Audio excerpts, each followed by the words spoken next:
అందరికీ నమస్తే అండి. సో మీకందరికీ తెలిసినట్టు అనంతపురం జిల్లా పోలీస్ తరపు నుంచి 2022 నుంచి చాట్ బోట్ సర్వీస్ ద్వారా మొబైల్ ఫోన్స్ రికవరీ చేయడం జరుగుతుంది.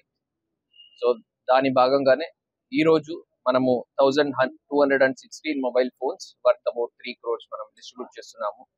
రైట్ ఫ్రమ్ 500 నుంచి ఐఫోన్ 13 వరకు మనము డిఫరెంట్ మోడల్స్ ఆఫ్ ఫోన్స్ మనము రికవర్ చేయడం జరిగింది. సో ఇప్పటి వరకు ఈ 1216 మొబైల్స్ తో పాటుగా కలిపి మనము ఆల్మోస్ట్ 12,500 మొబైల్స్ వరకు రీచ్ అవ్వడం జరిగింది అనంతపురం జిల్లా పోలీస్ తరపు నుంచి. So we're one of the leading districts in the country అని చెప్పొచ్చు మొబైల్ ఫోన్స్ రికవరీలో. సో ఇది పక్కన పెడితే డిఫరెంట్ స్టేట్స్ కి మనము 20 స్టేట్స్ కి 1200 ఫోన్స్ వరకు మా జిల్లాలో పోలీస్ ద్వారా రికవర్ చేసి మనము పంపించడం జరిగింది.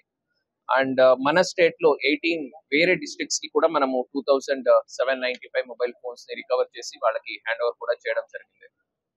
సో నా రిక్వెస్ట్ పబ్లిక్ కి ఒకటి, సో దయచేసి మీరు కొనే టైంలో ఆ ఫోన్ ఏముంది, ఆ ఫోన్ కి బిల్ ఉందా, బాక్స్ ఉందా, అది ఎలాగా సేల్ చేశారు, ఎలాగా వాళ్ళ దగ్గరకు వచ్చింది, ఈ ఆస్పెక్ట్స్ అన్ని కూడా వెరిఫై చేసుకొని కొనుక్కుంటే బెటర్.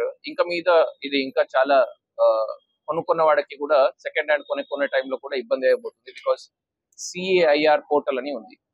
సో ఈ సిఏఐఆర్ పోర్టల్లో ఎవరైనా రిజిస్టర్ చేసినప్పుడు మొబైల్ ఫోన్ ఎవరిదైనా పోయినప్పుడు వాళ్ళు రిజిస్టర్ చేస్తే వాళ్ళ ఐఎంఈఐ అండ్ వాళ్ళ మొబైల్ ఫోన్ నంబర్ ద్వారా రిజిస్టర్ చేస్తే ఇమీడియట్ గా ఆ సిమ్ లో ఆ ఫోన్ లో ఎవరైనా సిమ్ వేసుకున్నా కూడా ఫర్దర్ గా ఆ సిమ్ బ్లాక్ అయిపోతుంది అండ్ ఇమీడియట్ గా కన్సర్న్ లోకల్ పోలీస్ కి అలౌట్ కూడా రాబోతుంది. ఈ ప్రాసెస్ లో మీరు ఫోన్ కొనుక్కుంటే అది దొంగతనం చేసిన ఫోన్ అయ్యి ఉంటే అది మీరు ఇన్వెస్ట్ చేసిన డబ్బులు కూడా వేస్ట్ అవుతాయి అండ్ క్రిమినల్ కేసు కూడా రిజిస్టర్ అవుతుంది. సో కాబట్టి కొనే వాళ్ళు కూడా జాగ్రత్తలు పాటించాలని కోరుకుంటున్నాను. And at the same time public కూడా చాలా వరకు మొబైల్ ఫోన్ అంటే యాజ్ పార్ట్ ఆఫ్ బాడీ లాగా ఉంటది. So more than valuation of the phone, దాన్ని ఎంత పే చేశారో దానికంటే దాంట్లో ఉన్న డేటా, మా ఎమోషన్స్, దాని విలువ ఎక్కువ ఉంటది. దాన్ని దృష్టిలో ఉంచుకొని ఎప్పుడు కూడా క్రౌడెడ్ ప్లేసెస్ లో అన్ని కూడా కేర్ఫుల్ గా ఉంటూ మొబైల్స్ ని ప్రొటెక్ట్ చేసుకోవడం ఇంపార్టెంట్. Thank you.